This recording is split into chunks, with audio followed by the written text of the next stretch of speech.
So we are standing at Davisville Middle School, built in 1967. This is the middle school to the northest part of North Kingstown. And right behind me is the main entrance to the school. It contains a double door entry security vestibule, which is a nice to have. However, one of the challenges is while it's located in close proximity to the main office, it's not directly attached. So if somebody had to come in to the building, they gain access to the building before gaining access to the main office. So this is one of our challenges at this part of the building. It is card access on both doors. It is remote entry, both doors from the main office. So that is some of our advantages to this type of entrance. Yeah, I'll just add, typically in a school, a more modern school, when you're really looking to make sure that you have vestibules put in place for security of the school, that vestibule is attached to the main office, so as visitors come in, there's full access of seeing who's coming in the building, as well as either a service window or a door going into the main office, so you're not then having to go from one section to another section throughout the building. Couldn't you just have a camera in there that shows you? So, there are cameras. yes. We do So have you can see who's cameras, up. yeah, we do No, have just move the cameras, wall. and they project it up on a camera, so my secretaries in the beginning of the school year get stretched next, because they're always looking up who it is, and then they have to press a button and say, may I help you, and then they answer back, and sometimes the people don't know how to work the door, the bell, and it's a good system, but it is not ideal by any sense, But if you're looking to modernize a school for nowadays, for today's time for our students and staff and community, that would be something that you would see, that the vestibule is connected to the main office for security reasons, for welcoming people in, for visibility and access. Since this media center was built, there's been a lot of change, obviously, in technology, and technology continues to change over time. So we're constantly trying to keep up and keep the media centers up to date, with books, but also with technology, so that kids can access 21st century learning and have the tools that they're going to need to have to go be successful out in the environment. So here in the media center, there are, in addition to books, there's also office space for staff, and Yep. if you could talk to us We about have the staff. speech and language on the right, and it's not totally confidential for students who come in and receive speech services. And then the back area is serviced by the librarian's office and our guidance counselor and media specialist clerk. It's enough space for them, but the guidance office clerk is very much separated from the guidance counselors. Also, our conference room for special education meetings and other parent meetings is back behind the media center. And in order to get from the main doors to that room, we often have to go through a classroom. And how many students do you have here in the middle school? About 423 right now, 432 about right now. And how many staff? 80, I think it's 80. I knew this morning. So we have a total of, 66, sorry. 66 staff. And I know there's a storage room back there that some years is used as office space. Is it office back there this year, or is it storage? It is now storage, It's because storage. there is no windows and no, Okay. In years past, it's been used as as an a speech office. therapist, yes. We cleaned out another closet for the psychologist. So that's something you'll see as we walk through the building. Spaces that we're using, we're limited on office spaces, confidential spaces for some of the services that we provide. So we've had to use closet and storage spaces as office spaces, which is not ideal. We're investing on best practice in schools. So this area here was an office space up until this year. It's been restored to a copy room. I'll show you what was the copy room, which is now an office space. So there's been a little bit of flip-flop that's happened. So this is our clinic. It used to be the clinic and then the guidance office. One of them was here and one of them was back there. But during COVID, we needed an isolation room, and that was a great idea. And so we moved our guidance counselors out of this space because it wasn't a good idea anyway to have children who were coming to see their guidance counselors sitting next to a sick child. So this is still a room where we use for when children are sick, have fevers, or are ill. This is the nurse's office. Behind there is a room for all of our diabetics. They check all their insulin, they have snacks, etc. back there. And then this is another larger room for children who might need tube feeding. They also assist with changing, or if someone is just having a particular bad day, they're sitting back there and waiting for a counselor to come and get them. But we really do need all of this space for the nurse because we have a variety of needs. When you have a community of over 400 children, they get sick. So it's nice that our nurse can triage all of it and treat them and take care of them. So we moved guidance out of here. And while this is a handicap bathroom, it's not a Ambulatory. ambulatory. That was the word. I knew it began with an A. Thank you. Ambulatory bathroom. So it is one of the challenges with Yeah. this space. So Barbara, is this the only sink you have in this nurses area? Yes, Okay.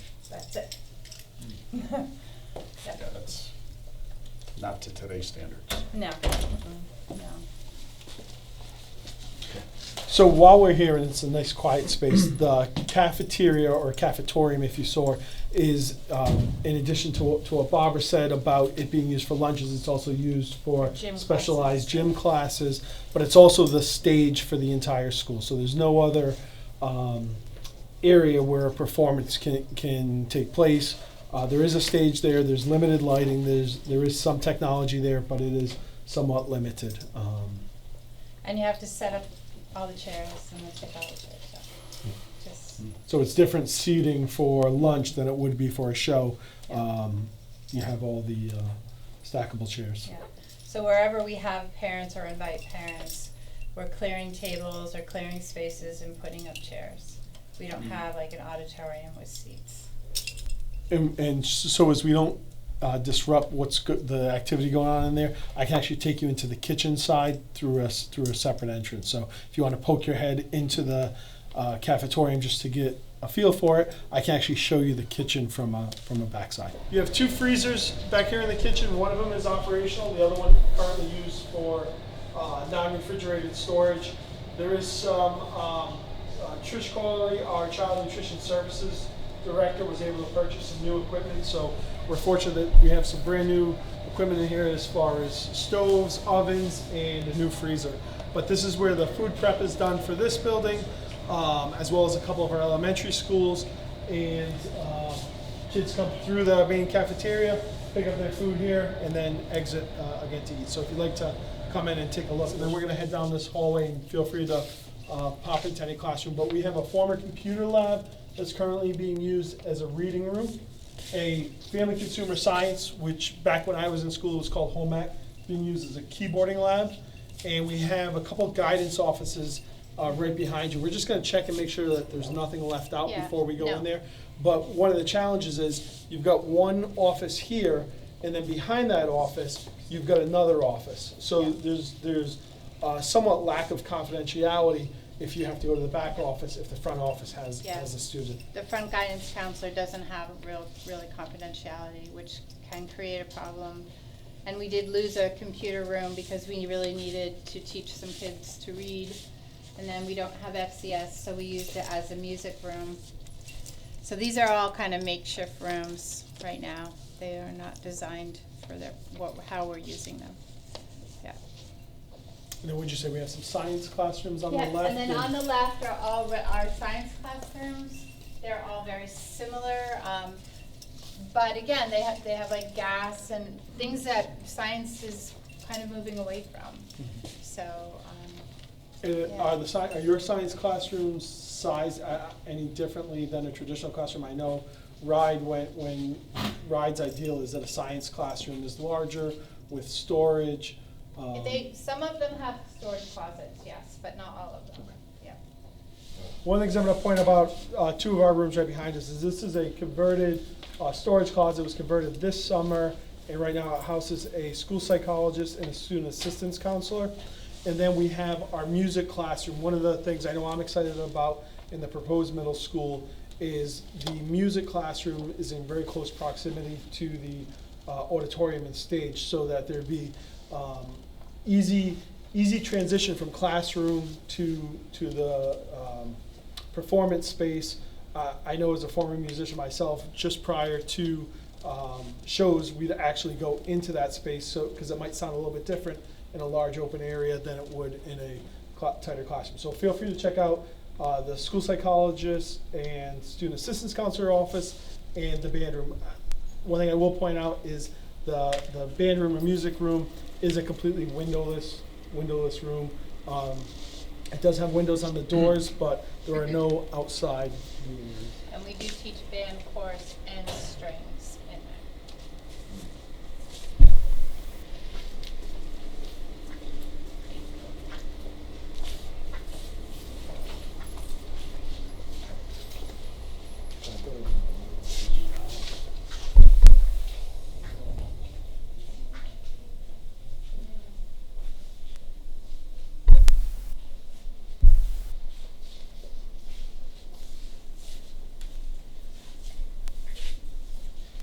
Spaces for staff and students. Yep.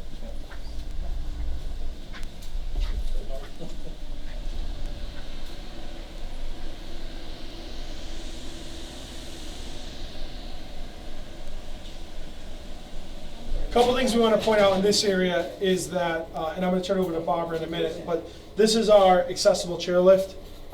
As you can see, kids, when they enter the building, are going to come in through the front door. So if a child has a class upstairs or downstairs, so basically anywhere but this floor, they have to come in from the main door out here. Also, if you think about where we've just been on this tour, where the nurse's office is, where the cafetorium is, it's quite a distance away for them to get to some of their other classes. What's over here? Art, PE, robotics. Yeah, and it's just that our school is like, this is a floor, you go down half a floor, or you go up half a floor. So this lift services like the halves. The elevator will take you from the second down to the bottom floor, but not this floor. So the child who has a broken leg, which we have several of when they're adolescents, they have to use this lift, and it's really clunky because it's, you know, where am I going? I have to leave class early to get all the way over here to take this to get to my next class. So it's very inconvenient for those who are already struggling with mobility, that we can't have like an elevator like on both sides or somewhere that's accessible for them to get to their class. So And also not just students, but also staff or parents.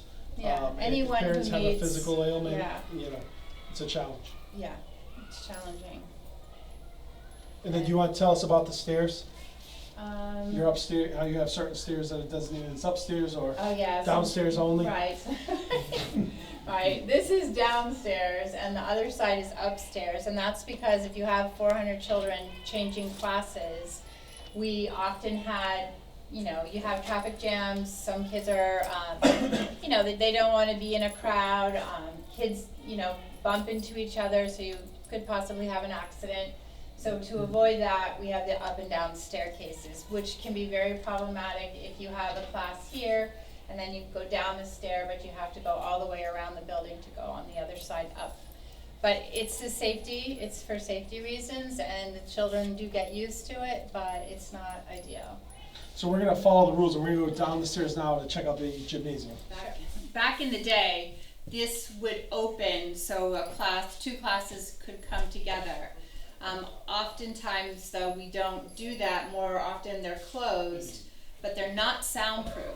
So you can hear what's happening in the other classroom. So the teachers like to be opposite, like her desk would be there, the other one would be on the far wall, because if they're together, you're just hearing the other teacher all the time. So it can be very distracting for kids who have attentional problems. This used to be an art room. As you can tell, it has the sinks to wash your hands or the paints. But it is not an art room any longer. We've used it as a technology room specifically to teach robotics. We have a very creative teacher who has done her best to use and utilize this space that we have. So the children design their projects right here in these kind of close-quartered computer spaces. And then our woodshop teacher created these platforms that are on top of tables, just regular tables. And then they build the robots and you do their simulations on these tables. So we made the best we could of this space, but it is certainly not ideal or state-of-the-art at all. It's And very I hope- makeshift. And I hope you'll join us on the tour tomorrow at Wickford Middle School, because you'll see a very different setup. So at Wickford Middle School, the woodshop teacher retired, and we were unable to get another woodshop teacher, so that room was actually converted into the robot room, where they have a room dedicated to building and testing out their robot, and an area that's separate with the computers where they can do their programming. I know Joe Costa, one of the suites, we'll call it, in the area that you're designing, actually has a series of rooms that would have visibility into the room. Correct. So some kids could be in one area testing their programming while others are actually programming. One of the most important components of this space is to actually have area to store projects, as well as materials and tools that the children can get to very quickly. There's a limited number of minutes that they have, and they have to get to the project, get their tools, get the parts, and continue to build the project. So that's a component of the proposed plan. Yeah, this storage is in the buckets on the wall, and there's a little bit of storage back there, but certainly not to store all their projects, so. And that'll be one of the differences you'll notice tomorrow if you're on the tour with us, the different setup that Wickford now is able to take advantage of. Yeah. And the projects are, you know, amazing, It's getting more complicated every year. yeah.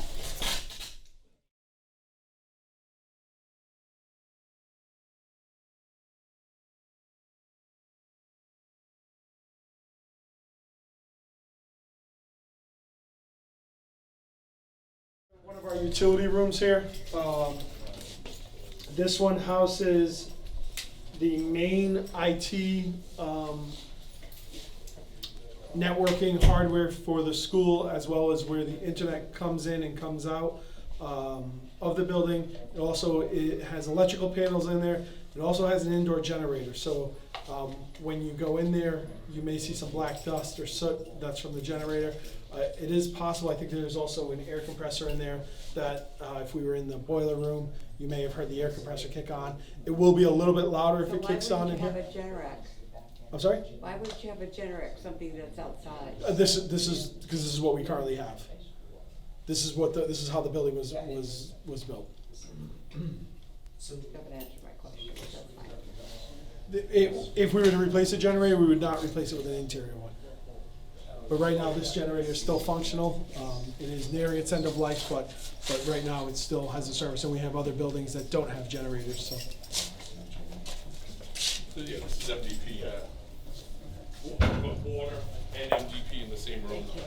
oh, thank you. Bob also pointed out that And there's then- also water. IT, generator, water, and MDP, all mixed in the All same room. cozy in one room. Yeah, which is not typical. That looks like we got a water pressure fluctuation. Just watch your step. It is right over here to the left. That looks original, that is.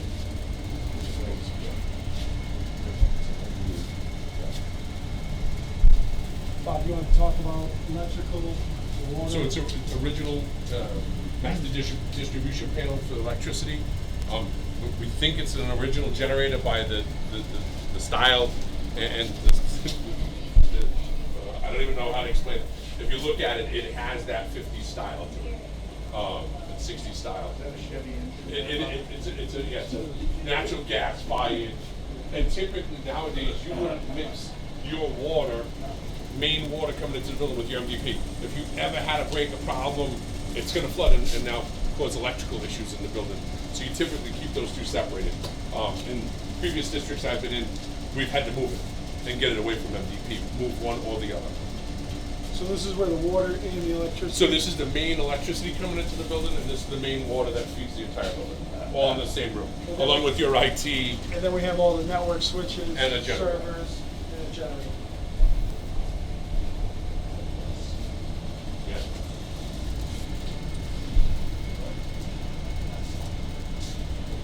Typical art room in the sense we have art tables, we have a lot of light, there's 2 storage closets for our art teacher. But in terms of, you know, our kiln, that can reach, thousands of degrees. We can only do that during vacation. We can never ever use it when we have students here. So it limits our art teachers' ability to use clay. They have to do it, the month before vacation, and then she will come in actually during vacation and she fires it all. And that wouldn't happen if it hadn't been, if she weren't my art teacher. Most art teachers wouldn't do that. So, so that is a big drawback, yeah. And in the proposed building, we're looking at multiple art rooms with Yeah. ample storage, with the ability to use this on a more regular Yeah. Typically, you would have a kiln room. A A kiln separate, room, a separate right. room with a ventilation system Right. to be able to use it throughout the day. Right. And I know in the design that Joe has laid out, the art room is actually one of the focal pieces right on what's being called Main Street, so that it can showcase the art into the hallway. Joe, I'm talking about the art rooms off Main Street, having a lot of visibility in to be able to Then it goes showcase out to art. the courtyards. Yeah. Yeah, because our art department in North Kingstown, our art teachers are a credit to the town, and the town, people in town value art. We have our art festival, we have our art building by the beach, it's, Art Association. yeah, we have the art association, and we value it. It's a great way for kids to express themselves.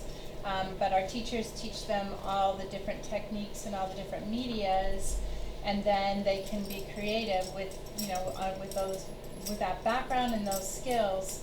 So it would be wonderful to have a place to be able to do all of that. She'll do one kind of art and then have to put it away, move to something else, and then we can't store the pieces.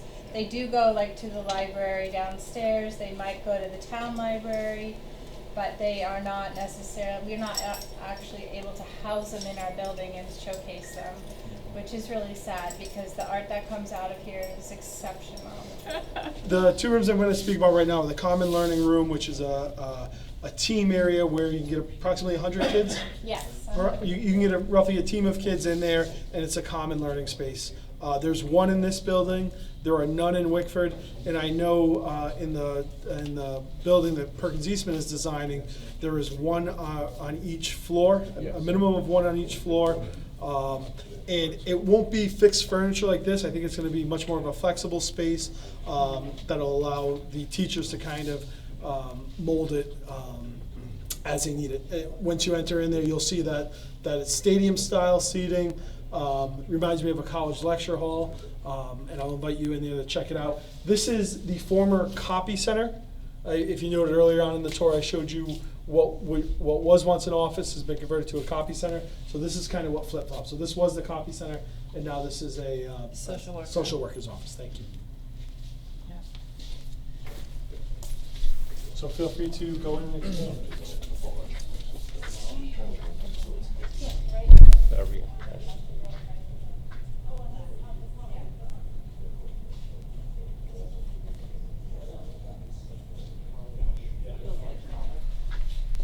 Yeah, this was the copy room for the staff, but it's nice and full of this space.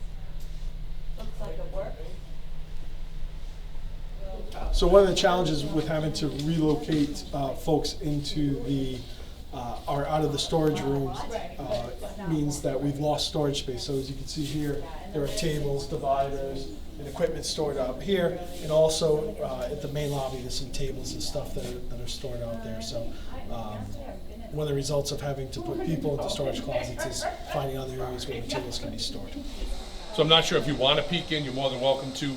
While the boiler plant is fairly new and the circulators are in decent shape, the controls for it all are pneumatic. So like at your house, you have a low voltage wiring system. This is all done by air. And if you get one little leak in the ceiling somewhere, it throws the whole heating system off. And that's one of the major downfalls to most of our buildings, is having these pneumatic controls. There's no way to control the actual temperature in rooms like you could with a BMS, EMS system and save energy. Are the pipes still asbestos? From what I understand, from looking at reports and looking in the rooms, that when they did the boilers, that was abated. Okay. But they keep the signage up to be safe in case there's a pipe up further in the ceiling that didn't get touched. or maybe some other product in a boiler. These are fairly new, so I doubt there's asbestos in them. It's not common anymore, and it hasn't been common for a long time. So while there could be a little bit up there, I would say from what reports I've read, the pipes have all been removed or encapsulated. And this door is kept locked and shut Typically off. during the day, it's locked. The custodial office is in there, so they're coming and going while they're working.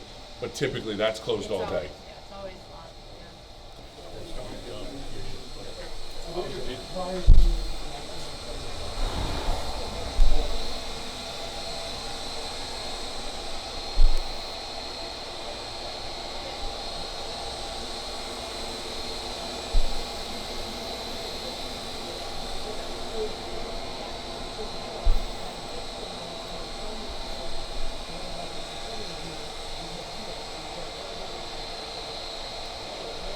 Behind me is the gymnasium. Again, we have an activity going on in there, so we won't necessarily take the tour through there, but you have the girls' locker room and the boys' locker room entrance out of here, and then the gymnasium. It's a single court. Do you have side courts? We can divide the gym with a divider. Okay.